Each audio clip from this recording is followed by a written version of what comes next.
Assalamualaikum warahmatullahi wabarakatuh. Bagaimana kabarnya anak-anak? Sehat? Alhamdulillah, pada pagi hari ini kita bisa bertemu lagi. Meskipun kondisi pandemi masih berlangsung, mudah-mudahan kita masih bisa belajar dan terus belajar. Dan kita juga harus berdoa agar pandemi ini bisa berakhir. Anak sekalian, pada pagi ini kita akan belajar satu jenis teks, yakni teks eksplanasi. Sebelum pembelajaran kita dimulai, marilah kita kita awali dengan bacaan Bismillahirrahmanirrahim. Anak sekalian, sebelum lebih jauh kita akan membahas teks eksplanasi, Bapak akan sampaikan tujuan pembelajaran pada pagi hari ini. Tujuan yang pertama adalah setelah pembelajaran ini dilakukan, peserta didik dapat mengonstruksi informasi, pengetahuan, dan urutan kejadian dalam teks eksplanasi secara lisan dan tulis. Dan yang kedua, peserta didik dapat memproduksi teks eksplanasi secara lisan atau tulis dengan memperhatikan struktur dan kebahasaan. Harus sekalian, kemudian untuk bisa mencapai pada tujuan yang kita inginkan tadi, ada beberapa langkah yang kita akan lakukan. Yang pertama, nanti Pak Nizar akan memberikan penjelasan tentang konsep teks eksplanasi dalam slide. Kemudian Bapak akan putarkan video fenomena. Kemudian dari video fenomena itu nanti anak-anak akan menulis secara berkelompok sebuah teks eksplanasi dengan memperhatikan struktur dan ciri kebahasaannya. Kemudian nanti setelah teks jadi, ada perwakilan dari kelompok untuk mempresentasikan hasil kerjanya. Dan nanti antara satu kelompok dengan kelompok lain bisa saling memperbaiki, memberikan masukan dan seterusnya.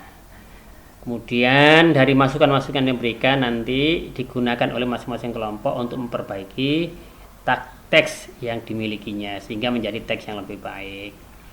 Dan pada akhir pembelajaran nanti Bapak akan memberikan penugasan pembuatan teks eksplanasi secara mandiri. Kalau sebelumnya anak-anak sudah buat secara bersama-sama berkelompok, kemudian bisa menghasilkan teks yang baik. Nah, setelah itu nanti anak-anak pada giliran akhir akan membuat teks secara mandiri. Kira-kira itu langkah-langkah pembelajaran yang akan kita lakukan pada pembelajaran kali ini. Anak sekalian, kita mulai masuk pada konsep teks eksplanasi. Eksplanasi merupakan teks yang menjelaskan suatu proses tentang asal-usul, proses atau perkembangan suatu fenomena, mungkin berupa peristiwa alam, sosial ataupun budaya. Kalau fenomena alam ini kita bisa lihat adanya misalkan bencana alam berupa tanah longsor, berupa tsunami, kemudian berupa banjir dan seterusnya. Kemudian fenomena sosial, apa ini fenomena sosial? Seperti misalkan hadirnya pabrik-pabrik baru di wilayah permukiman penduduk di desa, maka akan mengakibatkan masyarakat desa yang tadinya berprofesi menjadi petani berubah menjadi karyawan pabrik. Mengapa demikian? Seringkali karena upah menjadi buruh pabrik lebih menjanjikan. Ini masuk dalam kategori fenomena sosial yang bisa ditulis. Ataupun juga bisa fenomena budaya.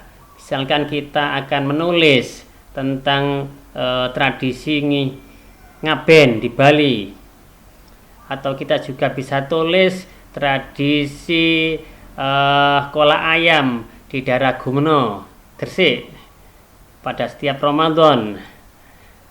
Bisa juga tradisi sedekah bumi yang dilakukan oleh masyarakat desa pesisir di wilayah utara Pulau Jawa. Nah, ini masuk dalam fenomena-fenomena yang bisa kita tulis menjadi teks eksplanasi. Teks eksplanasi dapat disamakan dengan teks narasi prosedural, yaitu teks yang menceritakan prosedur atau proses terjadinya sesuatu. Adapun isi teks eksplanasi yang pertama adalah sebagai jawaban atau pertanyaan mengapa, sehingga uraiannya akan bersifat kausalitas. Kausalitas ini adalah sebab akibat. Dan juga sebagai jawaban atas pertanyaan bagaimana, yang uraiannya nanti akan bersifat kronologis. Kronologis itu apa sih? Kronologis itu adalah urutan kejadian yang didasarkan pada urutan waktu. Itu namanya bersifat urutan kronologis atau bersifat kronologis. Dari segi struktur teks eksplanasi, yang pertama diawali dengan identifikasi fenomena yang merupakan latar belakang suatu kejadian. Disusul dengan proses-proses kejadian yang mana di dalamnya terdapat kronologis. Jadi disusun secara kronologis kejadian-kejadiannya didasarkan pada urutan waktu, atau juga disusun berdasarkan sebab akibat apa penyebab. Dan teks eksplanasi akan diakhiri dengan ulasan yang berisi komentar dari penulis yang berkaitan dengan fenomena yang dibahas. Kemudian ciri kebahasaan teks eksplanasi. Bagaimana ciri kebahasaannya? Pertama, dari segi pilihan kata tertentu, bermakna lugas. Apa lugas? Ya, lugas itu mudah dipahami. Karena teks eksplanasi itu bersifat menjelaskan, maka dibutuhkan kata-kata yang lugas akan mudah dipahami. Dan juga baku, karena teks eksplanasi ini adalah termasuk teks dalam kategori non-fiksi, maka dibutuhkan kata-kata baku yang ada di dalamnya. Juga terdapat kata ganti non persona. Jadi kata ganti non persona, ada kata ganti persona. Kalau ganti persona itu kata ganti, misalkan orang pertama saya, orang kedua kamu, orang ketiga dia. Nah, ini namanya kata ganti persona, mengacu pada person, pada orang. Nah, pada teks eksplanasi kata gantinya itu bersifat non persona, kata gantinya persona. Bisa kita pahami karena teks eksplanasi itu bukan teks yang menjelaskan tentang orang, tapi menjelaskan tentang fenomena, tentang suatu peristiwa. Maka kata gantinya juga bersifat non persona. Seperti apa kata ganti non persona? Misalkan benda itu, peristiwa itu, fenomena ini. Nah, kata ganti non persona selalu diikuti oleh kata penunjuk, sehingga rujukan dari kata tersebut bisa jelas mengacu kemana. Dan juga digunakan penggunaan peristilahan. Kalau dalam bahasan sebelumnya, waktu kita membahas tentang teks tahapan atau prosedur, itu adalah namanya kata teknis. Kalau di sini ada kata penggunaan peristilahan. Tentunya peristilahan yang muncul ini adalah peristilahan yang mengacu pada fenomena yang dibahas. Kalau kita membahas tentang fenomena gunung meletus, maka di antara peristilahan yang muncul adalah misalkan erupsi, ada magma, ada lava, dan seterusnya. Kemudian dari segi konjungsi yang digunakan dalam teks eksplanasi itu bermakna proses, seperti yang di atas tadi itu bersifat proses, menunjukkan mana kausalitas, sebab akibat. Kronologis itu tadi disusun berdasarkan urutan waktu. Dan juga kata kerja yang digunakan bisa merupakan atau yang sering digunakan adalah kata kerja pasif. Dimulai, misalkan dimulai dari ledakan-ledakan kecil, maka terdengar ledakan-ledakan yang lebih besar.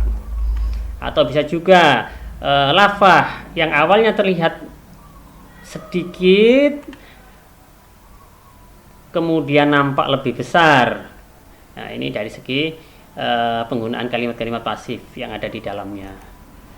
Juga bagaimana kita dalam menulis teks eksplanasi, ada beberapa langkah. Yang pertama adalah penentuan tema, dan saya yakin ini semua tulisan hal pertama yang dilakukan adalah menentukan tema. Cuman pada teks eksplanasi temanya harus mengandung suatu proses.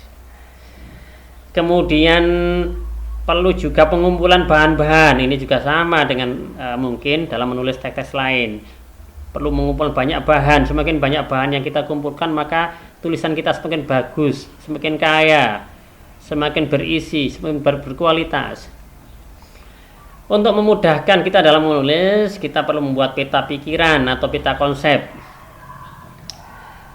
Peta konsep yang dibuat sebelum dikembangkan terlebih dulu harus kita cek kembali, kita tinjau kembali apakah poin-poin pada konsep peta pikiran tersebut itu bahan-bahannya sudah cukup kaya, sudah lengkap, sudah memadai.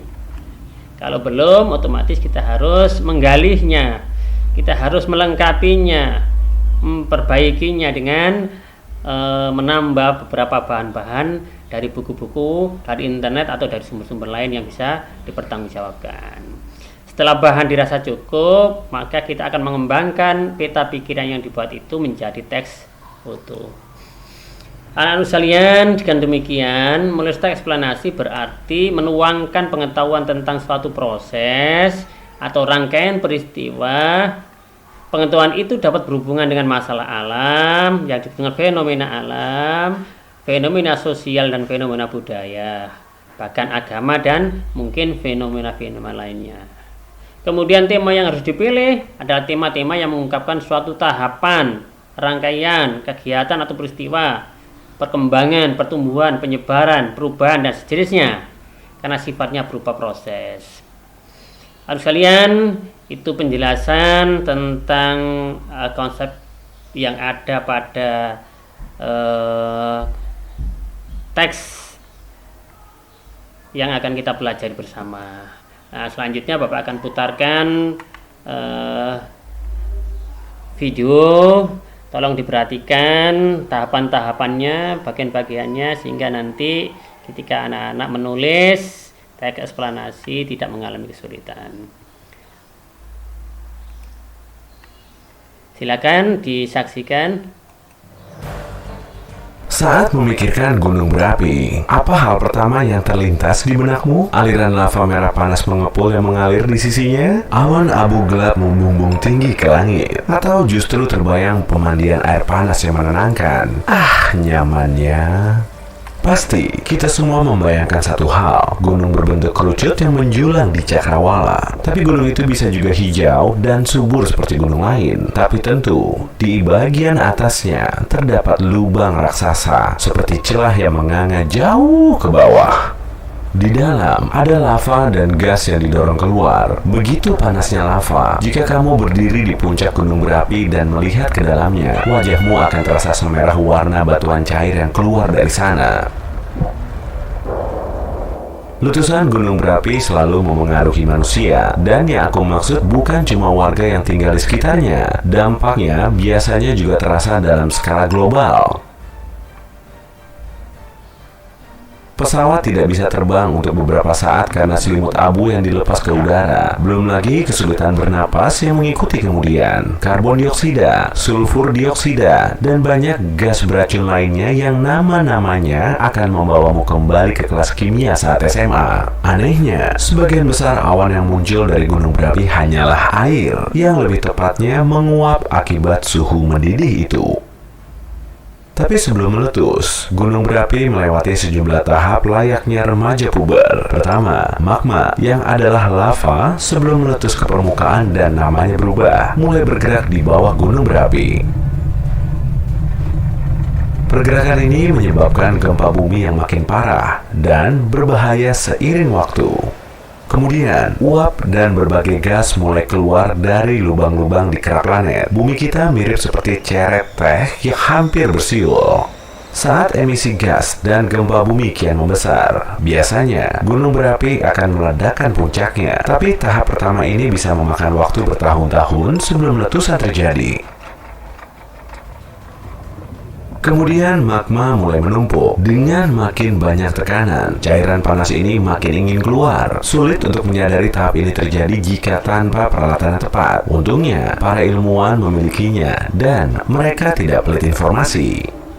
Gunung berapi menjadi lebih aktif dari menit ke menit. Abu mulai keluar dan menyebar di udara, menciptakan awan mengerikan yang mengubah siang menjadi malam. Dengan menumpuknya magma, letusan tak tertahankan. Kemudian, duar! Permukaan gunung menyerah akibat tekanan dari bawah. Magma keluar. Sekarang, gunung memuntahkan lava yang kemudian mengalir ke sisi gunung. Semua ini terdengar seram. Lantas, bagaimana jika ini tidak pernah terjadi? Halo sekalian, itulah video yang Bapak tayangkan tadi. Sampai sini ada pertanyaan? Ya. Adi menanyakan tentang penilaian yang akan Bapak lakukan pada pembelajaran ini. Anak sekalian, pembelajaran ini untuk penilaiannya nanti Bapak akan lakukan tes tulis, baik pilihan ganda maupun uraian yang berkaitan dengan konsep-konsep dan penjelasan-penjelasan yang berkaitan dengan teks eksplanasi. Dan juga Bapak akan menilai nanti di akhir nanti akan ada penugasan secara mandiri dan hasil teks eksplanasi yang dibuat oleh masing-masing siswa nanti akan Bapak nilai. Itu yang berkaitan dengan penilaian. Mungkin ada yang lain? Oke, kalau belum ada, kita akan lanjutkan. Kalian seperti Bapak katakan sebelumnya pada langkah-langkah pembelajaran bahwa setelah kita menyaksikan video, anak-anak akan membentuk kelompok. Silakan membentuk kelompok, kemudian masing-masing kelompok nanti akan membuat satu teks eksplanasi yang didasarkan atas video yang telah disaksikan. Nanti ada waktu sekitar 15 sampai 20 menit, silakan anak menulis. Setelah itu nanti masing-masing kelompok, saya mohon ada perwakilan untuk menyampaikan hasil yang telah dibuat. Dan juga nanti dimohon yang lain memberikan tanggapan baik berkaitan dengan struktur teks yang telah dibuat ataupun kesesuaian antara teks dan isi video, dan juga bisa tanggapan diberikan kaitannya dengan aspek bahasaan, misalkan kata baku, penggunaan kata yang tidak baku dan seterusnya, atau juga mungkin penggunaan imbuhan-imbuhan penulisannya. Ini bisa jadikan sebagai bahan untuk memberikan masukan-masukan. Dan setelah itu anak sekalian, setelah ada masukan tersebut anak-anak jadikan sebagai bahan perbaikan teks, dan saya harap setelah ada perbaikan-perbaikan nanti teks yang dihasilkan semakin bagus.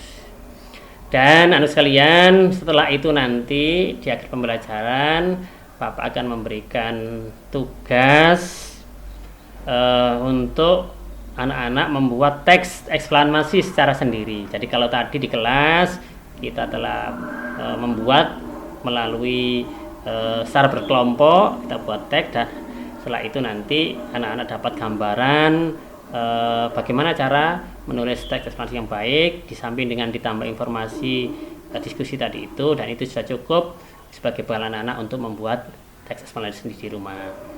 Kalian mungkin itu yang bisa Bapak sampaikan, dan kita akan nanti lanjutkan proses-proses berikutnya sesuai dengan tahapan-tahapan yang telah kita sepakati bersama. Itu saja dari Bapak, kurang lebihnya mohon maaf. Kita akhiri. Billahi taufiq wal hidayah. Assalamualaikum warahmatullahi wabarakatuh.